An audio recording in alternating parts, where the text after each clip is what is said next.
హల్లెలూయా. దేవుని నామానికి మహిమ కలుగును గాక. మన ప్రభువును రక్షకుడైన యేసుక్రీస్తు నామములో మీ అందరికీ శుభాభివందనములు. Praise the lord. ఈరోజు ఆత్మీయ ఆహారం సామెతల గ్రంథము 21వ అధ్యాయము 21వ వచనం. నీతిని కృపను అనుసరించేవాడు జీవమును నీతిని ఘనతను పొందును. హల్లెలూయా. దేవుని నామానికే మహిమ కలుగును గాక. ప్రేమైన సహోదరి సహోదరులారా, మనం ఉదయాన్నే లేచి మనం దేన్ని అనుసరిస్తున్నాం? మనం ఉదయాన్నే లేచి మనం దేనితో కడుపుకుంటున్నాం? మన నీతితో ఉంటున్నామా? కృపతో ఉంటున్నామా?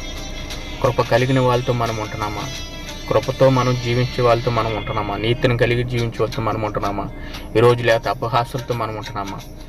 మనము గమనించుకోవాలి. నీతి కృపను అనుసరించేవాడు ఎప్పుడు కూడా వద్దెళ్తాడు. జీవమును నీతిని ఘనతను పొందుతాడు. దేవుని ప్రేమను పొందుతాడు. దేవుని ఆలోచనను పొందుతాడు. దేవుని ఆశీర్వాదాలు పొందుతాడు. దేవుని కృపను పొందుతాడు. ఆయన రక్తంతో కడగబడమని మనము ప్రతీది కూడా మనం పొందుకుంటాం. ఉదయాన్నే లేచి ఉతక స్నానం చేసుకోవాలి. నీతిని రాజ్యాన్ని దేవుడు మనకిస్తాడు. మనల్ని స్వతంత్రంగా చేసి ఉన్నాడు. ఈరోజు మన గొప్ప స్థితిలో ఉంచాడు.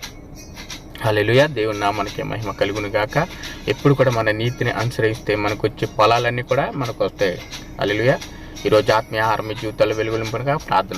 సకల ఆశీర్వాదాలకి కారుపుతాడైన మా పరలోకమందు మా కన్న తండ్రి, మీకు ఘనమైన నామములు పెట్టలేని వందనాలు స్తోత్రాలనైనా.